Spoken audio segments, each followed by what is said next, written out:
Bonjour chers internautes et fidèles abonnés de Saint-Louis Online, bienvenue dans ce flash d'information qui vous est présenté par Mohamed Conté. Selon Maître Moussa Sarr, Moustapha Diop, le directeur de Walf, est libre après avoir passé plusieurs heures avec les enquêteurs de la sûreté urbaine du commissariat central de Dakar. Pour rappel, la convocation de Moustapha Diop est liée à l'affaire du journaliste Pam Ndiaye. En effet, le juge Mamadou Seck avait envoyé une délégation judiciaire au chef de la sûreté urbaine. Le magistrat chargé du deuxième cabinet avait ordonné aux hommes du commissaire Bara Sangaré de convoquer puis d'entendre le directeur de Walf TV, Walf FM. C'était pour situer la responsabilité ou pas de M. Diop sur les propos tenus par le journaliste Pam Ndiaye, chroniqueur à Walf TV, à l'encontre de certains magistrats. À l'occasion de la présentation des grands chantiers de Ziguinchor, l'édile de la ville Ousmane Sonko a annoncé la réception prochaine de Auchan. Pour justifier l'implantation de la grande surface française, le président de PASTEF, les Patriotes, trouve inopportun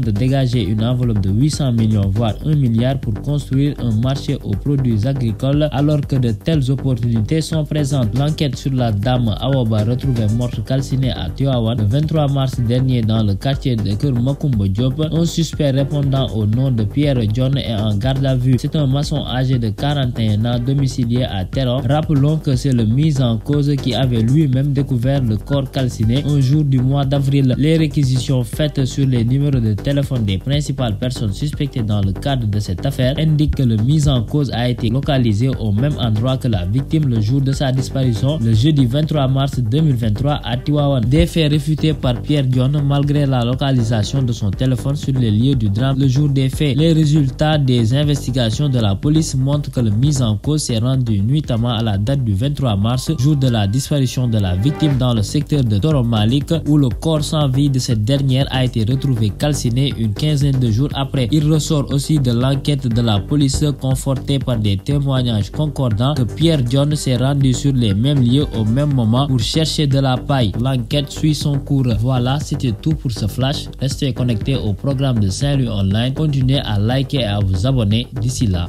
portez-vous bien.